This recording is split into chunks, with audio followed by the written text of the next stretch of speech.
স্বাগত ডিবিসি সংবাদে। এবারে জানাবো খবরের বিস্তারিত। সাথে রয়েছে সুরভি আলম তরণী। 227 জনকে হত্যার লাইসেন্স পেয়েছি, এমন বক্তব্য দিয়ে আদালত অবমাননার মামলায় 6 মাসের কারাদণ্ড দেয়া হলো সাবেক প্রধানমন্ত্রী শেখ হাসিনাকে। মানবতাবিরোধী অপরাধ সংশ্লিষ্ট বিষয়ে এই প্রথমবারের মতো কোনো মামলার রায় দিল আন্তর্জাতিক অপরাধ ট্রাইব্যুনাল। একই সঙ্গে গাইবান্ধার যুবলীগ নেতা শাকিল আলম বুলবুলকে 2 মাসের কারাদণ্ড দেয়া হয়। ফোনালাপটি হয়েছিল এই বুলবুলের সঙ্গে, আর সেটি প্রমাণিত হয়েছে বলে জানিয়েছে ট্রাইব্যুনাল। ট্রাইব্যুনাল 1-এর চেয়ারম্যান বিচারপতি গোলাম মর্তুজা মজুমদারের নেতৃত্বাধীন 3 সদস্যের বেঞ্চ এই আদেশ দেয়। এই মামলার বিচারিক কার্যক্রমের স্বচ্ছতা বজায় রাখতে জ্যেষ্ঠ আইনজীবী AY মশিউজ্জামানকে অ্যামিকাস কিউরি নিয়োগ দেওয়া হয়। চিফ প্রসিকিউটর তাজুল ইসলাম জানান, গ্রেপ্তারের দিন থেকে শেখ হাসিনার এই দণ্ড কার্যকর হবে। আদালতের রায়ের মধ্যে এটা বলা হয়েছে, যেদিন তিনি গ্রেপ্তার হবেন সেদিন থেকে সাজা কার্যকর হবে, অথবা যদি তিনি স্বেচ্ছায় সারেন্ডার করেন সেদিন থেকে সাজা কার্যকর শুরু হবে। আমরা কনসার্ন সাক্ষীদের নিয়ে, আমাদের এই মামলা প্রমাণ করার জন্য সবচেয়ে গুরুত্বপূর্ণ হচ্ছে মামলার সাক্ষী। আদালত অবমাননার মামলায় সাবেক প্রধানমন্ত্রী শেখ হাসিনার 6 মাসের কারাদণ্ডের রায় দিয়েছেন আন্তর্জাতিক অপরাধ ট্রাইব্যুনাল। এ বিষয়ে আরও জানাতে যুক্ত হচ্ছেন সহকর্মী মিজান আহমেদ।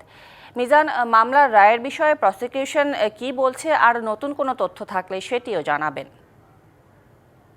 মাসের সাজা দেওয়া হলো আদালত অবমাননার অভিযোগে, এবং একটি মুঠোফোনে একটি কনভারসেশন যেটি সামাজিক যোগাযোগ মাধ্যমে ভাইরাল হয়, এবং সেই কনভারসেশনটি আজকে কিন্তু শুনানিতে পুঙ্খানুপুঙ্খানুভাবে শোনানো হয়, এবং শোনানোর পাশাপাশি এই কনভারসেশনটি যে AI জেনারেটেড নয়, এই কনভারসেশনটি যে সত্যিকার অর্থেই তাই সিআইডি ফরেন্সিক টিমের সেই প্রতিবেদন সেটিও বিস্তারিতভাবে তুলে ধরা হয়। যেহেতু একটি আদালত অবমাননার মামলা, যেহেতু সাবেক প্রধানমন্ত্রী এই মামলার আসামি, সেহেতু এই মামলাটিতে একজন অ্যামিকাস কিউরিও নিয়োগ দেওয়া হয়েছিল ইতিপূর্বে। সেই অ্যামিকাস কিউরি AY মশিউজ্জামান, তিনিও কিন্তু আজকে এসেছেন, এবং তিনিও কিন্তু এই মামলার আজকের যেই কাঠামো বিচার, সেই বিচারের বিষয়ে তার যে অবস্থান এবং সাবকন্টিনেন্টের জুরিসপ্রুডেন্সের আলোকে তিনি তার অবস্থান ব্যাখ্যা করেছেন, এবং তিনি বলেছেন যে বিচারিক ক্ষমতা বা বিচারিক এখতিয়ার যখন ক্ষতিগ্রস্ত হয়, বিচারিক এখতিয়ার যদি ক্ষতিগ্রস্তের মুখে পড়ে, সেক্ষেত্রে কিন্তু আদালত চাইলে সে বিষয়ে আদালতের যে ক্ষমতা রয়েছে সেই ক্ষমতা প্রয়োগ করতে পারেন। এবং এই মামলায় কিন্তু আজকে শেখ হাসিনার পক্ষে ট্রাইব্যুনালের নির্দেশে রাষ্ট্রের খরচে নিয়োগ পাওয়া আইনজীবী আমির হোসেন, যিনি একটু আগে গণমাধ্যমে কথা বলেছেন, তিনিও কিন্তু শুনানি করেছেন। তিনি বলেছেন যে আজকের যে আদেশটি হয়েছে সেই আদেশটি প্রকাশিত হওয়ার পর এর পরবর্তী আইনি পদক্ষেপই তখন তিনি সিদ্ধান্ত নেবেন যে কি করবেন। কারণ আমরা জানি যে ট্রাইব্যুনালের ক্ষেত্রে কিন্তু আমাদের যে সংশোধিত ট্রাইব্যুনাল আইন রয়েছে, সেই আইনে কিন্তু আপিলের সুযোগটি রয়েছে। পাশাপাশি চিফ প্রসিকিউটর তিনিও কিন্তু কথা বলেছেন এই বিষয়ে। তিনি যেমনটি বলেছেন যে আজকে ট্রাইব্যুনাল যে কন্টেম্পে যে অর্ডারটি দিয়েছে, সেই কন্টেম্প অর্ডারে ট্রাইব্যুনাল বলেছে যে ভয়ভীতি দেখানো হয়েছিল 227 জনকে, তা সার্বিকভাবে শেখ হাসিনার সেটা প্রমাণিত হয়েছিল। সেই বক্তব্যের মধ্যে দিয়ে তার মনোভাব প্রমাণিত হয়েছে, এবং তার সেই বক্তব্যের মধ্যে দিয়ে শুধু ট্রাইব্যুনালের বিচারিক কার্যক্রম নয়, সারা দেশের বিচারিক কার্যক্রমের প্রতি একটি ভীতি সঞ্চার করা হয়েছিল। এবং এই 227টি মামলা, যে 27টি মামলা দেশের বিভিন্ন প্রান্তে বিভিন্ন থানায় হয়েছে, সেই মামলাগুলোকে পরবর্তী পর্যায়ে কিন্তু এক এক করে ট্রাইব্যুনালে নিয়ে আসা হয়েছে। উদাহরণস্বরূপ তিনি আবু সাইদের মামলাটির কথা বলেছেন, যেটি প্রথমে কিন্তু রংপুরে হয়েছিল, পরবর্তীটি ট্রাইব্যুনালে নিয়ে আসা হয়। একই পাশাপাশি তিনি বলেছিলেন যে চাংখারপুরের যে 6টি মামলা হয়েছিল সেই মামলাগুলো কিন্তু ট্রাইব্যুনাল নিয়ে আসায়। অর্থাৎ এই 27 জনের যে বাদী প্রত্যেকেই কিন্তু আন্তর্জাতিক অপরাধ ট্রাইব্যুনালে শেখ হাসিনার বিরুদ্ধে যে মামলা, সেই মামলার সাক্ষী হিসেবে প্রসিকিউশন পরবর্তীতে বিভিন্ন ধাপে তাদের নিয়ে আসবেন।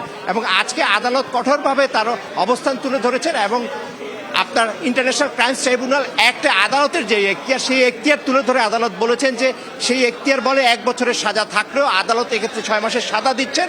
এবং আরেকজন যে অপর পাশে যিনি ছিলেন গাইবান্ধার যে ছাত্রলীগ নেতা বুলবুল, সেই বুলবুলকে দিয়েছেন 2 মাসের সাজা, এবং বলা হয়েছে যখন তাদের গ্রেফতার করা হবে তখন থেকেই কিন্তু এই সাজা কার্যকর করা হবে, কিংবা তারা যদি আত্মসমর্পণ করেন তখন থেকে সেই সাজা কার্যকর করা হবে।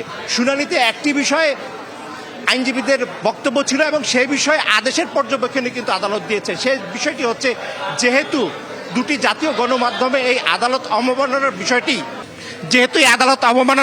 দুটি জাতীয় গণমাধ্যমে প্রকাশিত হয়, এবং সেই প্রকাশিত হওয়ার পরও যেহেতু অভিযুক্তরা সেই প্রকাশিত বিজ্ঞপ্তির বিষয়ে কোনো প্রতিক্রিয়া দেয়নি এবং এটাকে নাকচও করেননি, সেহেতু পরোক্ষভাবে তারা মেনে নিয়েছেন যে তারা এই অভিযোগের সাথে জড়িত। তো এই ছিল আজকে এই মামলার সবশেষ তথ্য। ফিরে যাচ্ছি স্টুডিওতে শুরুবি আপনার কাছে। মিজান আহমেদ, আপনাকে ধন্যবাদ। জুলাই আগস্ট আন্দোলনে আশুলিয়ায় 6 জনকে হত্যার পর মরদেহ পোড়ানোর ঘটনায় মানবতা বিরোধী অপরাধের মামলার অভিযোগপত্র আমলে নিয়েছে ট্রাইব্যুনাল। সকালে আন্তর্জাতিক অপরাধ ট্রাইব্যুনালে অভিযোগপত্র জমা দেয় প্রসিকিউশন। পরে 8 জনের বিরুদ্ধে গ্রেপ্তারি পরোয়ানা জারি করে আদালত। 16 জন আসামির মধ্যে 7 জন গ্রেপ্তার আছেন। জুলাই গণ অভ্যুত্থানের বর্ষপূর্তি হয়েছে এরই মধ্যে। গেল বছরের সেই অভ্যুত্থানে দেশজুড়ে নৃশংস হত্যাযজ্ঞ চালানো হয়। 5ই আগস্ট পট পরিবর্তনের পর সেই সব হত্যাযজ্ঞ নিয়ে একে একে মামলা হয়েছে। এরই মধ্যে সাবেক প্রধানমন্ত্রী শেখ হাসিনা, আসাদুজ্জামান খান কামাল, চৌধুরী মামুন সহ কয়েকজনের বিরুদ্ধে অভিযোগ গঠনের শুনানি চলছে। এছাড়া চাংখারপুলে 6 হত্যাকাণ্ড এবং আবু সাইদ হত্যার ঘটনার অভিযোগপত্র জমা হয়েছে ট্রাইব্যুনালে। এবার আন্তর্জাতিক অপরাধ ট্রাইব্যুনালের রেজিস্ট্রারের কাছে প্রসিকিউশন আনুষ্ঠানিক অভিযোগ দাখিল করা হলো আশুলিয়ার 6 জনকে হত্যার পর মরদেহ পোড়ানোর মামলার। 11ই সেপ্টেম্বর মামলাটি দায়ের করা হয়। এর আগে গত 24শে জুন এই মামলার আনুষ্ঠানিক অভিযোগ দাখিলের জন্য 2রা জুলাই দিন নির্ধারণ করা হয়। এই মামলায় আসামিদের মধ্যে গ্রেপ্তার আছেন ঢাকা জেলার সাবেক অতিরিক্ত পুলিশ সুপার মোহাম্মদ আব্দুল্লাহিল কাফি, ঢাকা জেলা পুলিশের সাবেক অতিরিক্ত সুপার মোহাম্মদ শহীদুল ইসলাম, তৎকালীন ওসি AFM সায়েদ, ডিবি পরিদর্শক মোহাম্মদ আরাফাত হোসেন, SI মালিক ও constable Mukul. Afrin Anwar, DBC news, Dhaka. চট্টগ্রামে এনসিপি ও বৈষম্য বিরোধী ছাত্র আন্দোলনের নেতাকর্মীদের পুলিশের লাঠি পেটার অভিযোগে পটিয়া থানার ওসির প্রত্যাহারের দাবিতে সকাল থেকে ব্লকেট কর্মসূচি পালন করছে বৈষম্য বিরোধীরা। ছাত্র জনতার ব্যানারে পটিয়া থানা ঘেরাও করে রেখেছেন শিক্ষার্থীরা। এছাড়া থানার সামনে চট্টগ্রাম কক্সবাজার মহাসড়ক অবরোধ করেন তারা। এতে যান চলাচল বন্ধ রয়েছে। পুলিশ জানায় গত রাত 10টার দিকে পটিয়ার কেন্দ্রীয় শহীদ মিনারের সামনে থেকে ছাত্রলীগের এক নেতাকে আটক করেন বৈষম্য বিরোধী ছাত্র আন্দোলনের নেতাকর্মীরা। পরে তাকে পটিয়া থানা চত্বরে নিয়ে মব সৃষ্টি করে মারধর করা হচ্ছিল। এ সময় পুলিশ বাধা দিলে তাদের সঙ্গে ধস্তাধস্তি হয়। ওই ছাত্রলীগ নেতার নামে কোনো মামলা না থাকায় পুলিশ তাকে গ্রেপ্তার করতে চায়নি। এ নিয়ে আন্দোলনকারীদের সঙ্গে পুলিশের উত্তেজনা দেখা দেয় এবং বাকবিতণ্ডা হয়। এক পর্যায়ে পুলিশ তাদের উপর লাঠিচার্জ করে ছত্রভঙ্গ করে দেয়। এতে আহত হন অন্তত 10 জন। কয়েকজনকে পটিয়া উপজেলা স্বাস্থ্য কমপ্লেক্সে ভর্তি করা হয়েছে।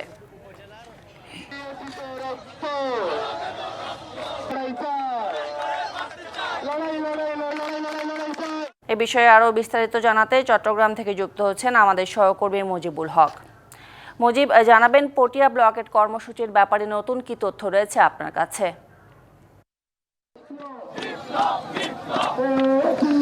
এখন পর্যন্ত কোনো অগ্রগতি নেই। সকাল 10:30টার পর থেকে যে আন্দোলন শুরু হয়েছে, জাতীয় নাগরিক পার্টি, বৈষম্য বিরোধী ছাত্র আন্দোলন সহ এখানে বিভিন্ন দলের নেতাকর্মীরা যোগ দিয়েছেন এবং তারা বলছেন যে পটিয়া থানার ওসি জায়েদ নূরের প্রত্যাহার সহ যে সমস্ত পুলিশ কর্মকর্তা তাদের শিক্ষার্থীদের উপর হামলার ঘটনায় জড়িত, তাদের প্রত্যাহার করা না পর্যন্ত তারা এই আন্দোলন চালিয়ে যাবেন।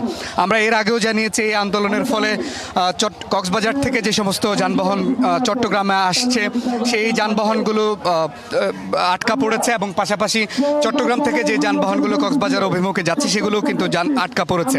অর্থাৎ উভয় দিকে এক ধরনের সংকট আমরা দেখতে পাচ্ছি। শিক্ষার্থীরা বলছেন যে পুলিশের এই ধরনের সম্পৃক্ততা, শিক্ষার্থীদের হামলার যে ঘটনা সেটি তারা বিচার চান। তবে পুলিশের পক্ষ থেকে যেটি বলা হচ্ছে সেটি হচ্ছে থানায় যখন কাউকে আটক করে নিয়ে যাওয়া হয় সেটি পুলিশের দায়িত্ব গ্রেপ্তার করা বা আটক করা, তবে সেখানে বিশৃঙ্খলা সৃষ্টি করে বা মব তৈরি করা সেটি আসলে কতটুকু গ্রহণযোগ্য সেটি নিয়ে পুলিশ প্রশ্ন তুলছে। আমরা কথা বলেছিলাম পুলিশের চট্টগ্রামের ডিআইজি আহসান হাবিব পলাশ, তার সাথে তিনি এই বিষয়টা নিয়ে বলেছেন যে পুলিশের সাথে যদি এই ধরনের ঘটনা ঘটে তাহলে তারা দায়িত্ব পালনে এক ধরনের চাপ বলি বা তাদের অপারগতা বলি সেটি আসলে তৈরি হবে। তো সব মিলে উভয় দিকের বক্তব্য আসলে আমরা পাচ্ছি, কিন্তু মাঝখানে করে এই যে যানজট বা ভোগান্তি মানুষের হচ্ছে, বেলা 1টার দিকে এখান থেকে যে সমস্ত পরীক্ষা কেন্দ্রে পরীক্ষার্থীরা যাচ্ছিলেন তারাও কিন্তু তীব্র ভোগান্তিতে পড়েছেন। যদিও শিক্ষার্থীরা এক পর্যায়ে তাদেরকে পরীক্ষা কেন্দ্রে যাওয়ার জন্য যে সুযোগ সেটি তারা তৈরি করে দিয়েছিলেন। তো সব মিলে যেটি বলা চলে যে এখন পর্যন্ত আন্দোলন চলছে। তারা বলছে যে যতক্ষণ না পর্যন্ত ওসিকে প্রত্যাহার করা হবে। এবং আরেকটি তথ্য জানিয়ে শেষ করতে চাই, সেটি হচ্ছে গতকালকে রাতে যে ছাত্রলীগ নেতাকে থানায় নিয়ে যাওয়া হয়েছে সেই ঘটনায় পুলিশ 8 থেকে 10 জন বৈষম্য বিরোধী ছাত্র আন্দোলনের শিক্ষার্থীদের কিন্তু আটক করা হয়েছে। তো সব মিলেই ছিল আমার কাছে সব মিলে খবর। মুজিবুল হক, ধন্যবাদ আপনাকে। দেশ ঘুরতে মাসব্যাপী পদযাত্রা চলছে তরুণদের রাজনৈতিক দল এনসিপির। এই যাত্রায় মানুষের ভালোবাসায় মুগ্ধ দলটির নেতারা।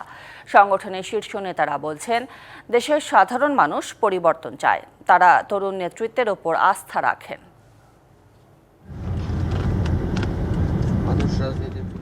দেশ ঘুরতে জুলাই পদযাত্রার দ্বিতীয় দিন বুধবার সকাল 11টায় রংপুর থেকে কুড়িগ্রাম যাত্রা করেন এনসিপির নেতাকর্মীরা।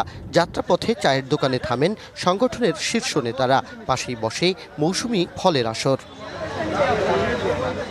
গ্রামের সাধারণ মানুষের সহজ সাবলীল জীবনধারায় মুগ্ধতা প্রকাশ করেন তরুণ নেতারা। কোনো ধরনের আর্টিফিশিয়াল কৃত্রিমতা কিছুই নাই, সব কিছু একদম ন্যাচারাল। এইটাই হচ্ছে আসলে লাইফ। আমরা আসলে ওই যে কাঁঠাল খাইলাম বিল রাখতে চাই নাই। আতিথ্যপরায়ণ বাংলাদেশের মানুষ। আমাদের গাড়িতে আম দিয়ে যাচ্ছে, কেউ কাঁঠাল দিয়ে যাচ্ছে, কেউ আনারস দিয়ে যাচ্ছে। এই যে জনসম্পৃক্ততা, এটার জন্য আমরা বের হয়েছিলাম। আল্লাহ আমাদের তৌফিক দিয়েছে, আমরা আসতে পেরেছি। এজন্য বাংলাদেশের মানুষের কাছে ধন্যবাদ। মানুষকে সাথে নিয়ে এই পদযাত্রায় ক্লান্তি নেই বলেও জানান তারা। আমাদের যারা কেন্দ্রীয় কমিটির পক্ষ থেকে এসেছেন কিংবা সহযোদ্ধা, তারাও বিন্দুমাত্র ক্লান্তি এখানে দেখেননি। এবং কালকে আমরা অন্যরকম একটা উৎসাহ পেয়েছি। কয়েক হাজার মানুষ নিয়ে প্রায় 15 কিলোমিটার এই পদযাত্রা। কাঁঠাল তো গরমেরই ফল। আমরা সকালে নাস্তা না করে এটাই নাস্তা করছি। এটা সুস্বাস্থ্যকর, কোনো সমস্যা নাই। আমরা যেই সাধারণত ওই পরোটা ডিম ভাজি দিয়ে খাবারের চেয়ে এটা মাচ বেটার অল্টারনেটিভ। পথের অভিজ্ঞতা জানিয়ে নাহিদ ইসলাম বলেন, তরুণ নেতাদের উপর দেশের মানুষ আস্থাশীল হতে চায়। মানুষ পরিবর্তন চায়, পরিবর্তনের রাজনীতি দেখতে চায়। যে যদি আগের মতোই সব কিছু চলে তাহলে তো আসলে এত বড় বৈপ্লবিক ঘটনার প্রয়োজন ছিল না। জেলাগুলো প্রস্তুত হওয়ার সময় পায়নি, তারপরেও সাধারণ মানুষ আসলে যোগ দিচ্ছে। কারণ আমাদের তো সেই ধরনের সাংগঠনিক কাঠামো বা সেটা এখনও তৈরি হওয়ার মধ্যে আছে। দ্বিতীয় দিনে কুড়িগ্রাম ও লালমনিরহাটের কর্মসূচি সেরে বৃহস্পতিবার নীলফামারী ও পঞ্চগড় জেলায় পদযাত্রা করবে NCP. Majed Masud, DBC news, Kurigram. জাতীয় নাগরিক পার্টির দেশ গড়তে জুলাই পদযাত্রা কর্মসূচির দ্বিতীয় দিন আজ। পদযাত্রা নিয়ে আরও বিস্তারিত জানাতে সরাসরি যুক্ত হচ্ছেন সহকর্মী মাজেদ মাসুদ। মাজেদ, আজ এনসিপির সারাদিনের কর্মসূচির বিস্তারিত জানাবেন। দিন এই মুহূর্তে রাজারহাটের যে পথসভা ছিল সেই পথসভা শেষ করে কুড়িগ্রামের উদ্দেশ্যে পদযাত্রা নিয়ে আসলে এই পদযাত্রাটি যাচ্ছে। এই পদযাত্রা আমরা দেখছি এনসিপির যারা শীর্ষ নেতা রয়েছেন তারা তো সম্মুখ সারিতে আছেনই, একই সাথে কিন্তু অন্যান্য যারা নেতাকর্মী এবং সমর্থক তারাও কিন্তু এই পদযাত্রা নিয়ে এখানটায় যাচ্ছেন। কিছুক্ষণ আগে নাহিদ ইসলাম কথা বলেছিলেন গণমাধ্যমে। নাহিদ ইসলাম সে সময় আমাদেরকে কিন্তু জানিয়েছিলেন যে রাজশাহীর পটিয়ায় যেভাবে আসলে পুলিশ ছাত্রদের উপরে নির্যাতন করেছে এটি আর কোথাও হলে দাঁত ভাঙ্গা জবাব দেওয়া হবে। আমরা একটু সরাসরি কথা বলতে চাই এনসিপির যিনি আহ্বায়ক রয়েছেন নাহিদ ইসলাম, তার কাছে একটু জানতে চাই দ্বিতীয় দিনের মতো পদযাত্রা চলছে, মানুষের সাড়া কতটা দেখছেন? আমরা অপ্রত্যাশিত সাড়া পাচ্ছি। আমরা খুব কম সময়ে এটা ঘোষণা হয়েছে, তারপরে এই জেলাগুলো প্রস্তুতি নিতে পারে নাই। তারপরে আমরা দেখছি সাধারণ মানুষ আসছে, আমাদের সাথে কথা বলতে চাচ্ছে, স্বতঃস্ফূর্তভাবে তারা অংশগ্রহণ করছে আমাদের এই পদযাত্রায়। মানুষ আসলে কি বলতে চাচ্ছে এবং সেটি এনসিপি ধারণ করতে পারছে কিনা? মানুষ চায় নতুন বাংলাদেশ, নতুন বাংলাদেশে তার জীবনের পরিবর্তন এবং বৈষম্যহীনভাবে যাতে মানুষ সুযোগ সুবিধাগুলো পায়। যেহেতু আমরা উত্তরবঙ্গ আসছি, উত্তরবঙ্গ মানুষ পিছিয়ে পড়া, দারিদ্রতা, এখানে শিক্ষার অভাব, কর্মসংস্থানের অভাব, ফলে মানুষ চায় যে এখানে যাতে সেই সুযোগের সুষম বন্টনটা হয়। অনেক ধন্যবাদ। আমরা একটু কথা বলবো উত্তরাঞ্চলের মুখ্য সংগঠক সার্জিস আলম। একটু আপনার কাছে জানতে চাই যে আসলে এই যে বৈষম্যের বিরুদ্ধে যুদ্ধ করেছেন সেই বৈষম্য তো উত্তরেই বেশি, আপনার অঞ্চল উত্তরাঞ্চল। এখন এই বৈষম্য নিরোধের জন্য যে আন্দোলন করছেন কতটা সফল হবে এবং বৈষম্য কতটা নিরসন হবে? আমাদের সবচেয়ে বড় যে কাজটি, এই যে আমরা মাঠ পর্যায়ে এসেছি, আমরা বরাবরই কিন্তু রাজনৈতিক যারা নেতৃবৃন্দ তাদের সাথে জনগণের একটা দূরত্ব দেখেছি। সেই দূরত্বটা ঘোচাতে আজকে আমরা মাঠে ঘাটে পথে প্রান্তরে জেলা উপজেলায় ঘুরে বেড়াচ্ছি। আমরা আগে তাদের কথাগুলো শুনবো, নিজেরা বাস্তবে সেগুলো পর্যবেক্ষণ করে এই কথাগুলো তুলে ধরতে হবে এবং এই যৌক্তিক দাবিগুলো নিয়ে আমাদের জায়গা থেকে সংশ্লিষ্ট প্রত্যেকটি জায়গায় যেভাবে চাপ দিয়ে সেগুলো বের করে আনা যায় সেই কাজটি করতে হবে এবং সেটার জন্য আমরা আজকে মাঠে। আসলে আমরা তরুণী দেখেছি যে গতকাল থেকে এই পদযাত্রায় স্লোগানে প্রকম্পিত করেছে এখানকার নেতাকর্মীরা, এবং হাসনাত আব্দুল্লাহ তার যে আসলে ভূমিকা ছিল সেটি উল্লেখযোগ্য বলা চলে, চোখে পড়বার মতো। একটু হাসনাত আব্দুল্লাহর কাছে জানতে চাই যে এই যে কর্মসূচি পদযাত্রা চলছে, মানুষজনের সাড়া কতটা দেখছেন, কতটা অনুপ্রাণিত হচ্ছেন, আগামী দিনগুলো কেমন হবে? মানুষের অকৃত্রিম ভালোবাসা পাচ্ছি, যেখানেই যাচ্ছি মানুষের অকৃত্রিম আতিথেয়তা এবং মানুষ যে নতুন কিছু চায়, একটা কিছুর অপেক্ষায় আছে, সেটি মানুষের চোখে মুখে ফুটে উঠছে যে মানুষ নতুন কিছু চায়, দুর্নীতিমুক্ত, চাঁদাবাজ মুক্ত, বৈষম্যহীন একটা বাংলাদেশ চায়, এবং সেটি তারা এনসিপির মধ্য দিয়ে তারা দেখতে চায় এবং তারা এনসিপির মধ্যে এই বিষয়টি খুঁজছে এবং এটি আমাদেরকে আরও বেশি দায়িত্বশীল করে তুলছে, যাতে করে আমরা পরবর্তী কর্মসূচি নির্ধারণ, নীতি নির্ধারণের ক্ষেত্রে এই মানুষের চাওয়া পাওয়াগুলো আমরা তখন বিবেচনায় রাখবে এবং সেটি আমাদেরকে নীতিভ্রষ্ট না হওয়া থেকে আমাদেরকে সহায়তা করবে। অনেক ধন্যবাদ। আসলে এক ঝাঁক তরুণ নেতৃত্ব রাজপথ প্রকম্পিত করছে এবং আমরা এই নেতৃত্বের মধ্যে দেখেছি তাদের যে দায়িত্বশীলতা, মানুষের কাছাকাছি যাওয়ার যে চেষ্টা, সেটি আসলে বেশ অনুপ্রাণিত করছে। একটু কথা বলতে চাই আবু হান্নান মাসুদের সাথে, একটু জানতে চাই মানুষজন এই তরুণ নেতৃত্বটাকে কতটা গ্রহণ করছে। দেখেন, মিছিল দেখে বোঝা যাচ্ছে, মানুষের অংশগ্রহণ দেখে বোঝা যাচ্ছে মানুষ সাদরে গ্রহণ করছে। আমরা যেখানে গিয়েছি আমরা শুধু দেখছি যে মানুষ অধীর আগ্রহ অপেক্ষা করতেছে আমরা কখন। মাজেদ মাসুদ, ধন্যবাদ আপনাকে। সবার আন্তরিকতা থাকলে চলতি মাসের মাঝামাঝিতে জুলাই সনদ প্রকাশের আশা জাতীয় ঐকমত্য কমিশনের সহসভাপতি ডক্টর আলী রিয়াজের। রাজধানীর ফরেন সার্ভিস একাডেমিতে রাজনৈতিক দলের সাথে দ্বিতীয় পর্যায়ের ৮ম দিনের মতো বৈঠকের শুরুতে এসব কথা বলেন তিনি। তার প্রত্যাশা, দায় আর দায়বদ্ধতা রাজনৈতিক দলগুলো মনে প্রাণে ধারণ করবে। অমীমাংসিত সাংবিধানিক ও সংবিধিবদ্ধ প্রতিষ্ঠানের নিয়োগ কমিটি গঠন, দ্বিকক্ষ বিশিষ্ট সংসদ, উচ্চকক্ষের নির্বাচন প্রক্রিয়া নিয়ে বৈঠকে আলোচনা হচ্ছে।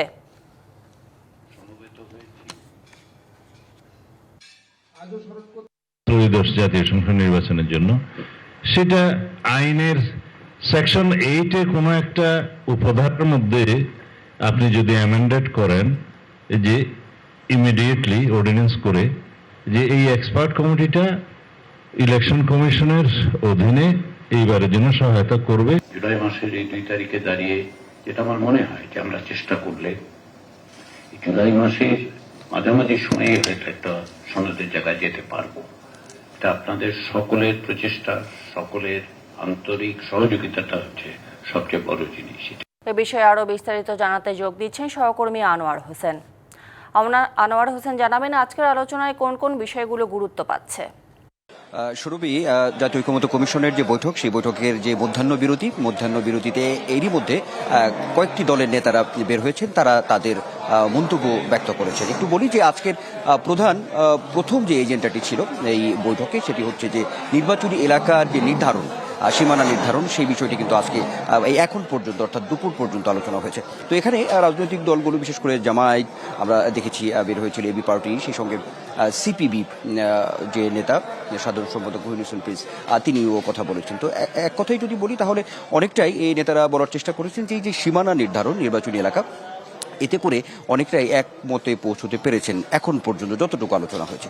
তারা বলছেন যে কমিশন একটি প্রস্তাব করেছিল যে এই যে নির্বাচনী এলাকায় যে সীমানা নির্ধারণ হয় তাতে করে একটি আলাদা কমিশন করা যায় কিনা, কিন্তু এখানে রাজনৈতিক দলগুলো তারা বলেছে যে নির্বাচন কমিশন যেহেতু স্বাধীন, সেহেতু এখানে আলাদা করে আসলে কমিশন করার কোনো প্রয়োজন নেই। সেক্ষেত্রে আর্টিকেলের যে অর্থাৎ সংবিধানের যে অনুচ্ছেদ 119 অনুচ্ছেদ আছে, তো সেইখানে একটি বিশেষায়িত কমিটি গঠনের বিষয়ে উল্লেখ আছে। তো সেই জায়গায় রাজনৈতিক দলগুলো তারা বলেছে যে এটি যদি এই একটি বিশেষায়িত কমিটি গঠনের মধ্য দিয়ে যদি নির্বাচনী এলাকা নির্ধারণ করা যায়, তাহলে তাহলে হয়তো এটির একটি সমাধান হতে পারে।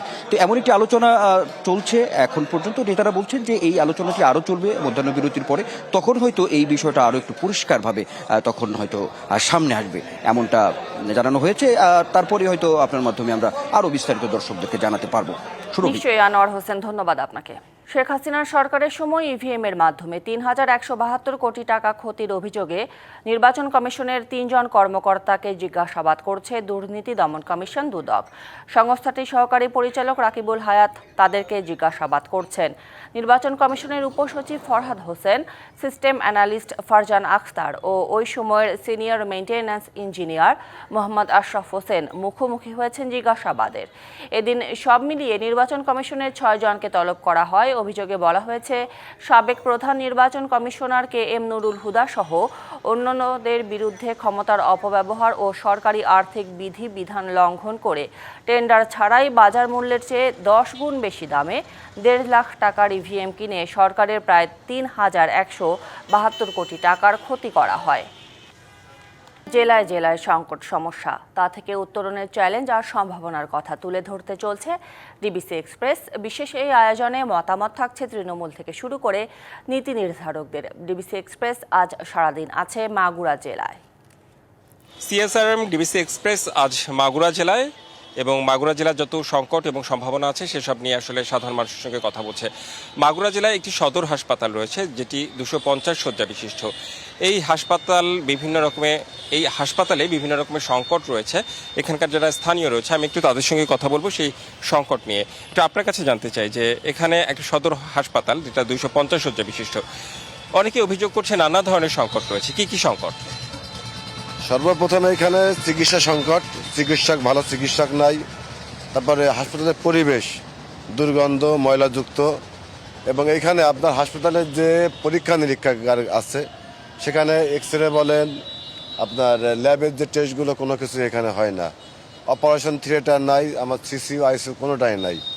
আর সবথেকে বড় পরিবেশ, সবথেকে এখানে যে নোংরা পরিবেশটা সবথেকে বেশি প্রতিবন্ধকতা এখানে। আপনার মোটা থেকে আমি যদি বলি চিকিৎসক সংকট, পরিষ্কার পরিচ্ছন্ন না হাসপাতালটা।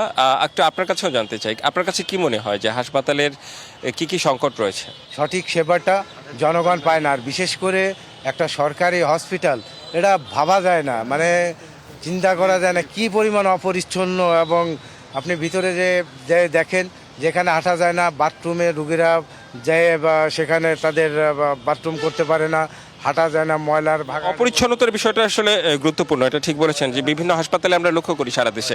আপনার কাছে একটু জানতে চাই যে আপনার কাছে কি মনে হয় যে এই হাসপাতালে কি হলে আরো ভালো হবে? সর্বপ্রথমে বলবো যে এই হসপিটালে যে কোনো রুগী সেবার জন্য আসলে প্রথমতই তারা সেবা না দিয়ে আগে ফরিদপুরে ট্রান্সফার করে। এখানে প্রতিদিন প্রায় 100 রুগী আসে, তাদের ওষুধের যে স্লিপ হয়, কিন্তু বছর শেষে আমরা দেখি যে 7-8 জন 10 জন সর্বোচ্চ প্রতিদিন ওষুধ পায়, বাদবাকি ওষুধ তারা স্টোরেজ করে পরের বছর সেটা টেন্ডারে দেখায় দেয়। আপনারা চান যেন এই হাসপাতালটাই স্বয়ংসম্পূর্ণ হয়, তাই তো?